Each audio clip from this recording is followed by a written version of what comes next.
बिहार चुनाव से पहले क्या आरजेडी के वोट कट जाएंगे?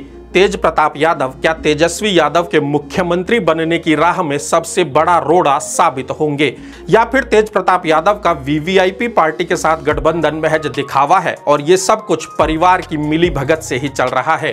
क्या तेज प्रताप यादव अपने उम्मीदवारों के जरिए जेडीयू और बीजेपी के वोट काटेंगे या फिर नुकसान आरजेडी का होगा? बिहार चुनावों का ऐलान अक्टूबर में होगा और चुनावों का ऐलान होने में करीब 1.5 महीने का वक्त बचा है।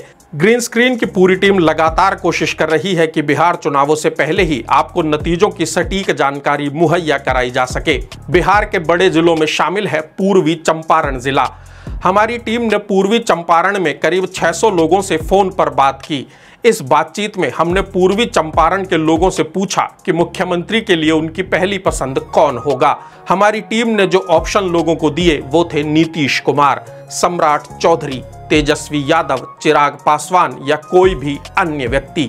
लोगों से बातचीत के जवाब में हमें जो कुछ मिला उसके आधार पर हमने पूर्वी चंपारण जिले की सीटों का समीकरण तय किया। उसे आप समझ लीजिए। मोतिहारी विधानसभा सीट जो कि शहर की सीट है, इस सीट पर अभी बीजेपी के प्रमोद कुमार विधायक हैं। लगातार 4 बार से प्रमोद कुमार चुनावों में जीत दर्ज कर रहे हैं।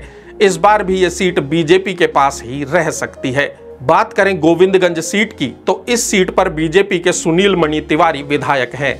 हालांकि यह सीट 2005 से ही एनडीए के पास रही है, लेकिन इस बार इस सीट पर उलटफेर हो सकता है। यह सीट चुनावों में इंडिया गठबंधन के खाते में जा सकती है। रक्सौल विधानसभा सीट की बात करें तो यह सीट साल 2000 से ही बीजेपी के पास है।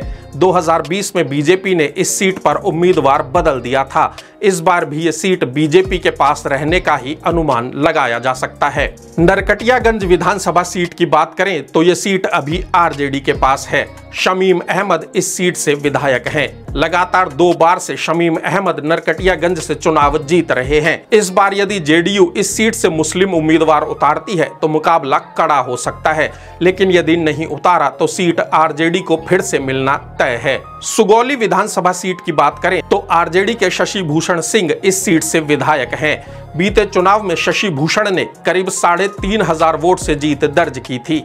इस बार सुगौली सीट पर उलटफेर हो सकता है और यह सीट एनडीए के पास जा सकती है। केसरिया विधानसभा सीट की बात करें तो यह सीट अभी जेडीयू के पास है और शालिनी मिश्रा इस सीट से विधायक हैं, लेकिन इस सीट पर उलटफेर तय माना जा रहा है।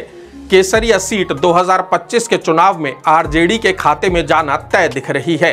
हरसिद्धि विधानसभा सीट की बात करें तो यह सुरक्षित सीट है। अभी इस सीट से बीजेपी के कृष्णा नंदन पासवान विधायक हैं और 2025 के विधानसभा चुनाव में भी ये सीट बीजेपी के पास ही रह सकती है।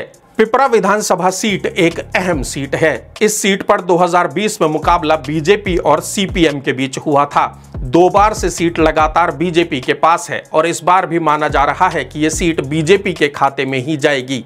बात करें कल्याणपुर विधानसभा सीट की तो यह सीट 2020 में आरजेडी के पास थी और मनोज यादव यहां से विधायक हैं। पिछले चुनाव में इस सीट पर मनोज यादव की जीत का मार्जिन 1200 वोट से भी कम था, लेकिन इस बार यह मार्जिन बढ़ सकता है और कल्याणपुर में आरजेडी की जीत तय दिख रही है। मधुबन विधानसभा सीट की बात करें तो इस सीट पर बीजेपी के राणा रणधीर सिंह विधायक हैं। 2005 से ही सीट एनडीए के पास रही है। इस बार भी मधुबन सीट बीजेपी के पास रहने का ही अनुमान लगाया जा सकता है। ढाका विधानसभा सीट एक बेहद अहम सीट में शामिल है। ढाका सीट से पवन जायसवाल बीजेपी के विधायक हैं जो 2020 में करीब 10,000 वोट से चुनाव जीते थे।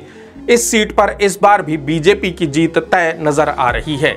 चिरैया विधानसभा सीट की बात करें तो इस सीट पर बीजेपी के लाल बाबू प्रसाद गुप्ता विधायक हैं। 2008 में परिसीमन के बाद बनी इस सीट पर लगातार बीजेपी ही जीत दर्ज करती रही है। इस बार भी चिरैया सीट पर बीजेपी की जीत लगभग तय मानी जा रही है। विधानसभा चुनावों से पहले आरजेडी और जनसुराज पूरी ताकत झोंकती हुई नजर आ रही हैं, लेकिन बीजेपी और जेडीयू ने अब तक प्रचार में बहुत ज्यादा जोर नहीं दिखाया है। माना जा रहा है कि एनडीए आखिरी वक्त तक अपने पत्ते नहीं खोलेगा और आरजेडी से आखिरी वक्त में मुकाबला करने की तैयारी की जा रही है।